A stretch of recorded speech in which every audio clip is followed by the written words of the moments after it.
Hello, good evening. My name is Bernard Amoah, reporting for Ben's Cable Network. Today with us is GRASAG's treasurer, 2015-2016 academic year, University of Ghana, Legon. Yes, Legon treasurer. He's a very busy man, so today my crew and I were chancing upon him whilst we were covering other stories, and we decided to sit him down since he's in office, and then he's just too kind to offer us 5 minutes of his time to just introduce himself, let the audience know who he is. The GRASAG and graduate students would like to know who their treasurer is. Okay, I'm sorry for the interruption. It was just a foreigner who tried to. Excuse me, for just purpose, we just want to capture the Akubu before he becomes a minister. He sleeps in the office. Today his school one, so you could see him St. Francis Xavier. Oh yeah. And today St. Francis Xavier was very good. Very good. I heard there was a Bernard there. Yeah, they nearly lost. He answered all the questions. So back to our main deal. As I said, we are inviting Gabriel Teye-Ali to introduce. So Gabriel, good evening. Welcome to Bernard's Cable. Yeah, thank you. Good evening. I would like to know who you are. Graduate students would like to know who you are, your background, how you started, your vision, your ambition. So let's start with your basis. Who are you? Who is Gabriel Teye-Ali? Yeah, Gabriel Teye-Ali is currently pursuing his master's degree in Unofficial finance here at the University of Ghana Business School. I completed GSS in 2005 at Big Adam Methodist Basic School. Then I proceeded to Advanced Senior High School, where I pursued general arts with majors, or let me say elective subjects like government, geography, literature and English, and elective mathematics. Then I came to the University of Ghana, where I pursued a Bachelor of Science in Administration, majoring in banking and finance, and I graduated with first class honors. Oh, okay. And I'm here pursuing my graduate studies in Unofficial finance. Currently, I serve both faculty and students in various capacities, and as you rightly said, I'm the GRASAG treasurer. So briefly, this is who I have been and this is who I am. Okay. We want to know, did you make mention of your basic school? Yeah, I attended a Methodist basic school in Big Adam. How was it like going in Big Adam?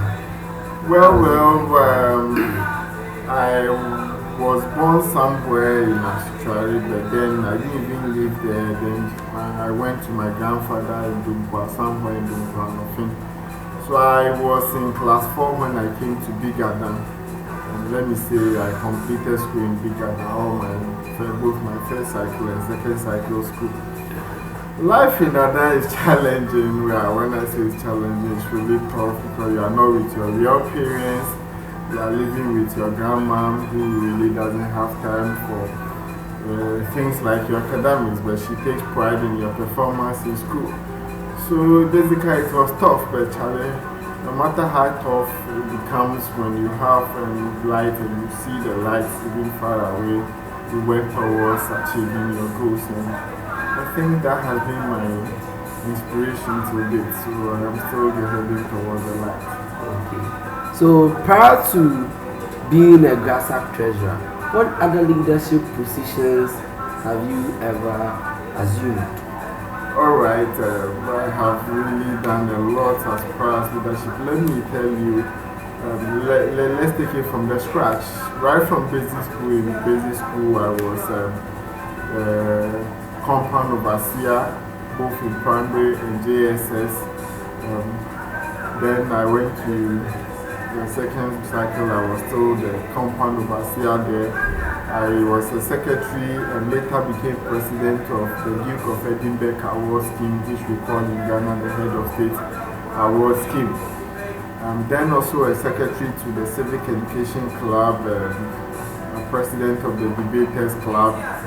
And then here in the University of Ghana, when I came first to the university, I became the treasurer of Advanced Students Union, later on a vice president of the same organization. Then I became the first president of the Finance Students and Associates here in Legon. Also in our business house junior common room here in the business school, I was the president, or let me say the chairperson of the class of representatives and useful committee in the BAJCR. And in fact, I was voted the overall best General Assembly member here in the business school. Then also in my hall where I was residing, I was the chairman of the finance committee of the hall. So I think these are small things that I engaged myself in before assuming the leadership position. I can see you have big credentials, very big. I would like to ask, the audience would like, have you ever lost an election or lost in a position before? Because it seems continuously being a compound prefect, holding other positions, maybe you have not experienced loss. And if you haven't, what is your secret if you haven't? I have experienced defeat. Your audience would like to us to know. I haven't come this far with, let me say, the portfolios were not easy to fetch. Even at this kind of competitions, you face a lot of challenges. Yeah, in Ekwafo, I lost to a colleague student in my quest to become the treasurer of Ekwafo. I remember it wasn't an easy campaign because the treasurer before that contest used to be from the businessmen, it's like a tradition. So my time was quite tough because they realized funds were not being managed very well by business school students. So there was a kind of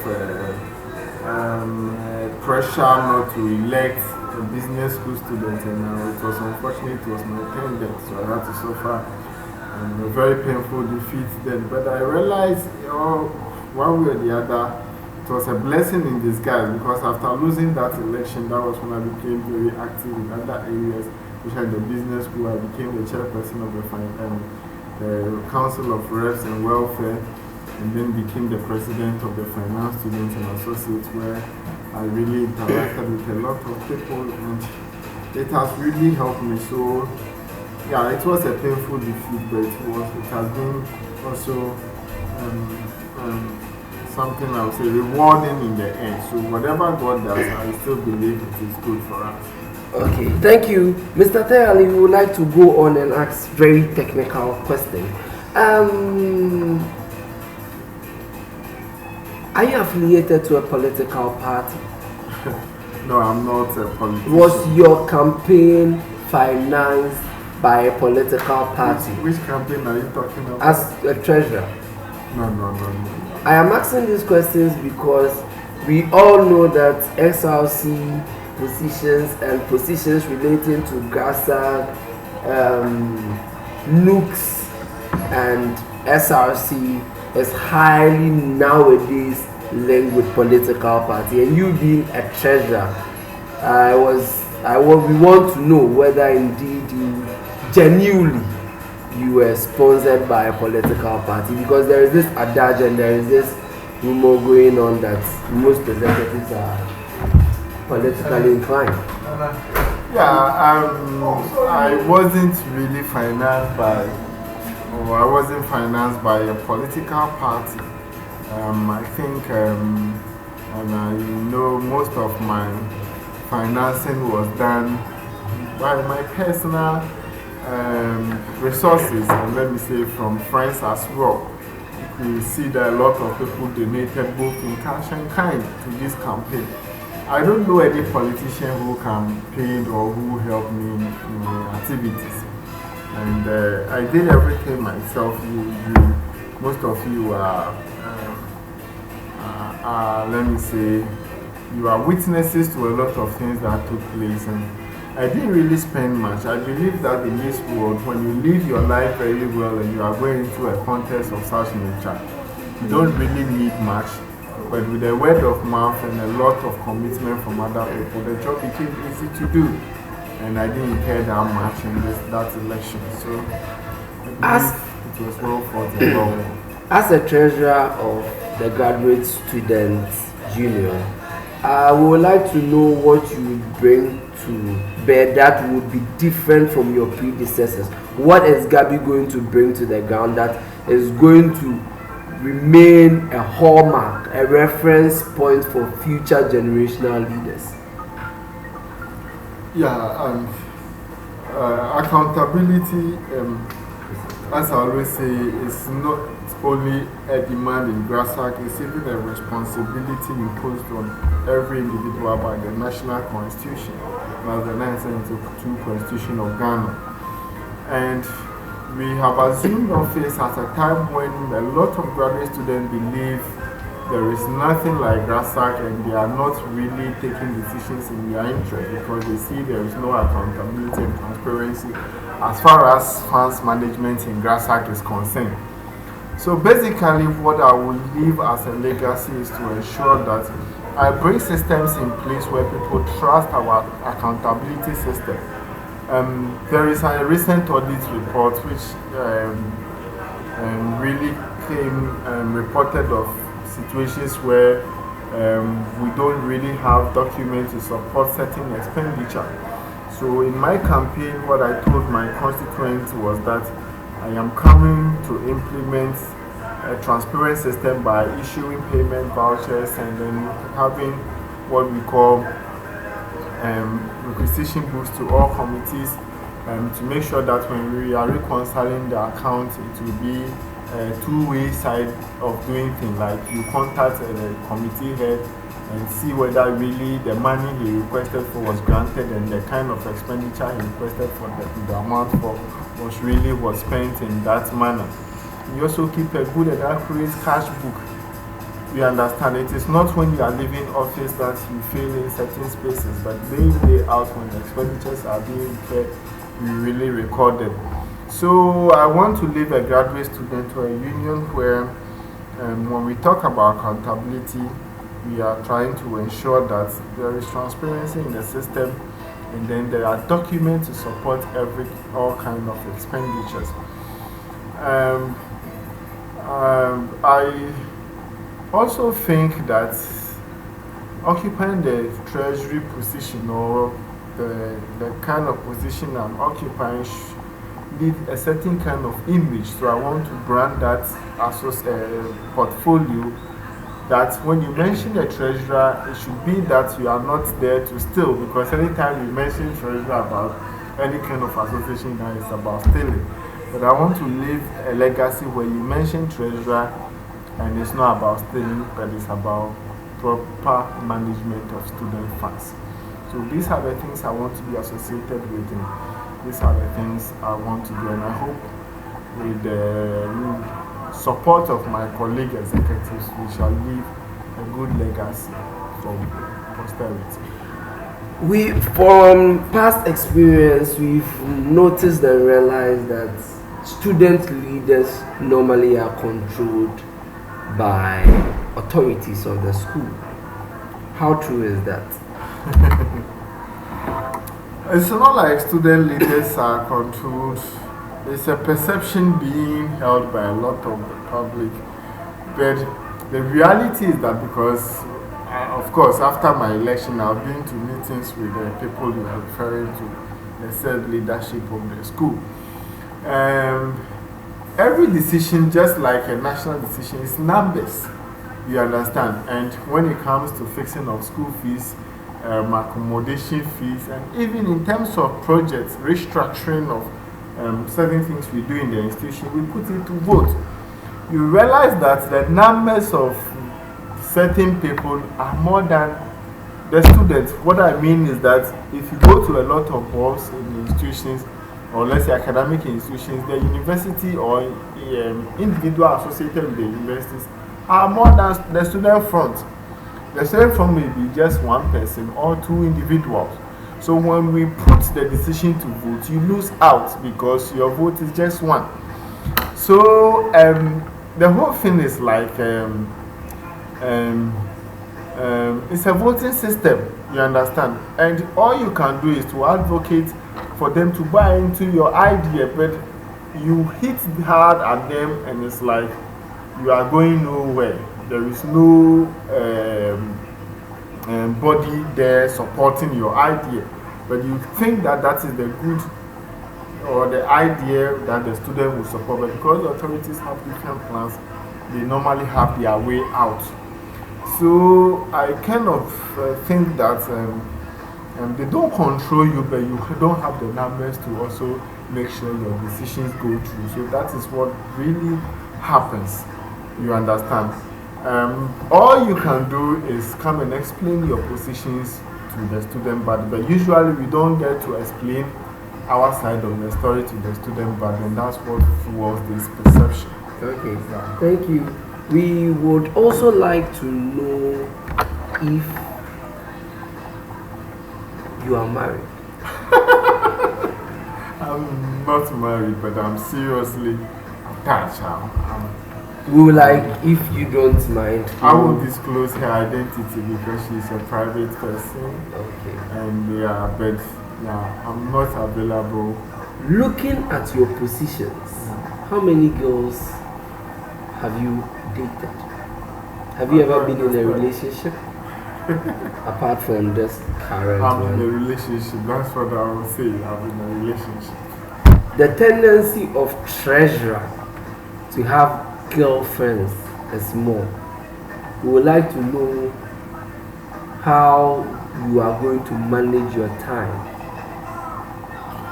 and resources of students.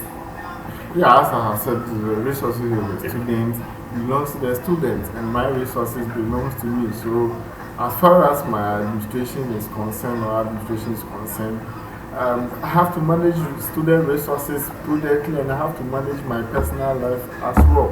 So, there are two different things with two different approaches.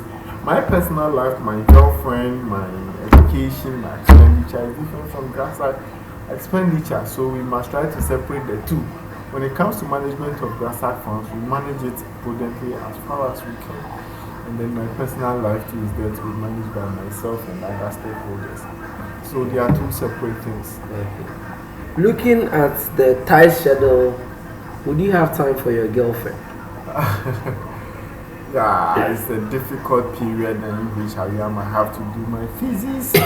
I have to, I'm a teaching assistant or graduate assistant. It means I have to assist in lectures and tutorials. Then GRASAG, I have to really seek for sponsorship for my association, because you can bear with me that whatever we get from students as dues is not enough to really organize most of our programs. So it's a tight schedule, but she understands. She did understand because she is a stakeholder in anything I do, and everything I do, I involve her because whatever I do will affect her. So I think she has bought into my idea, and so we really have time for ourselves in everything we do. Capitalizing on your statement that she's a stakeholder, does it mean that you disclose certain private information to her? Where private information? You know that in an organization, certain information stays there, and we swear oath of secrecy. So you cannot disclose private information that may be had with authorities of the school to your girlfriend. So can you clarify?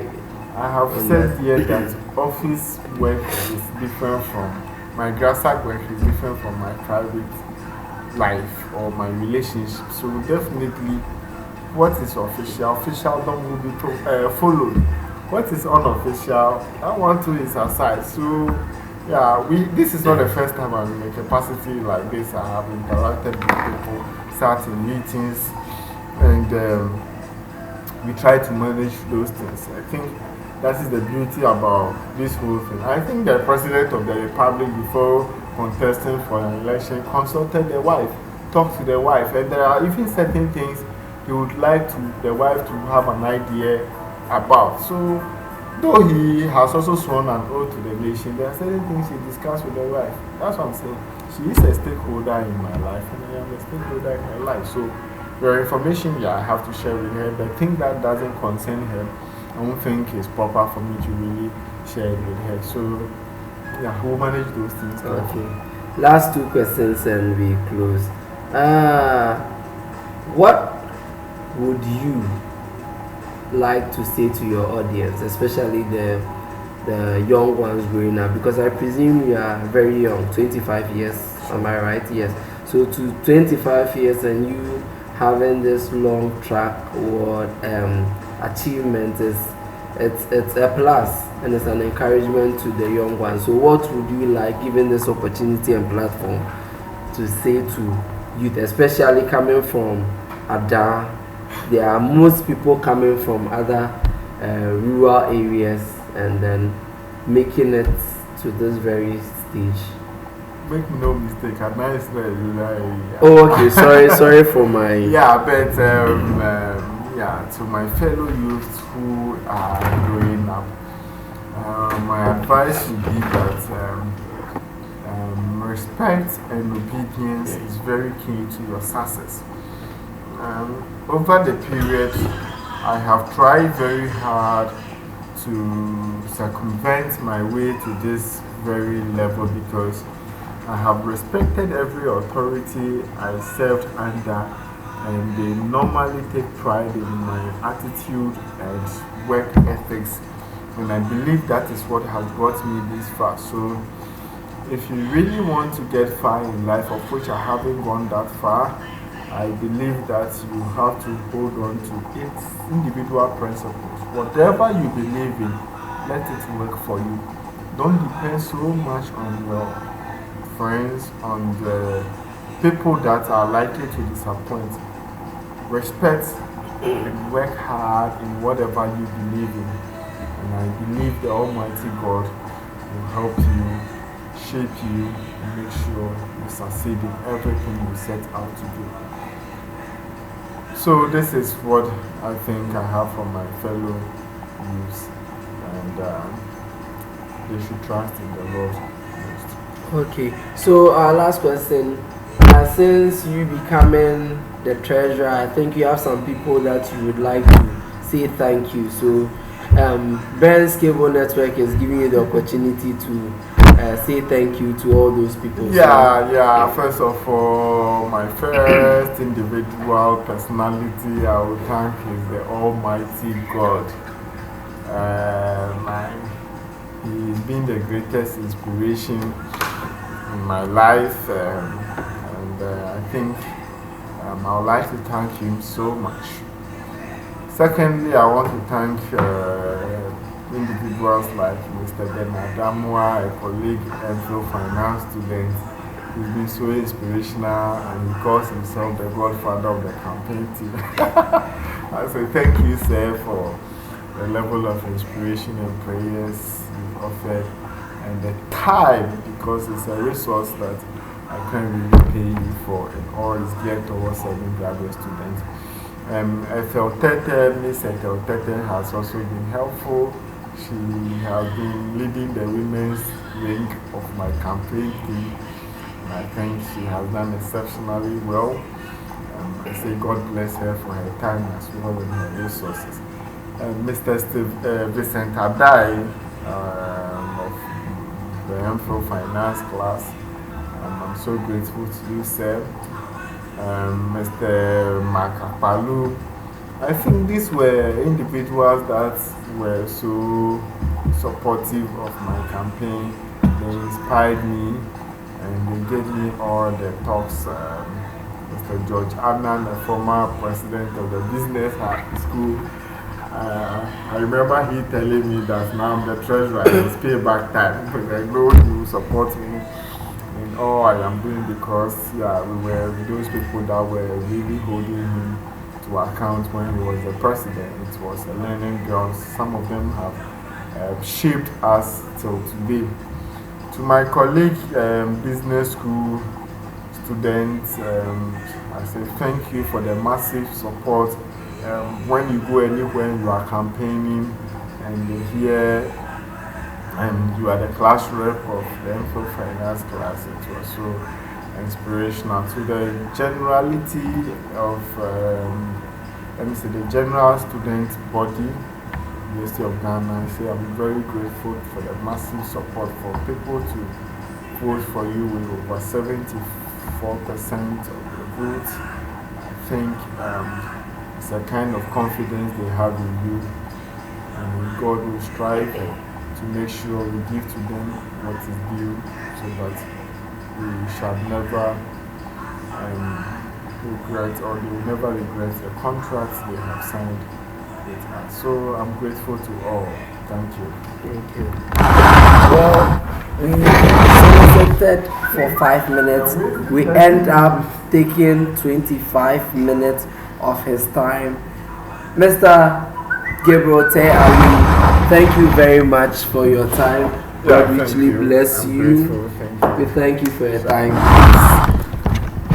This is Bernard Amoah on Brands TV. Stay tuned.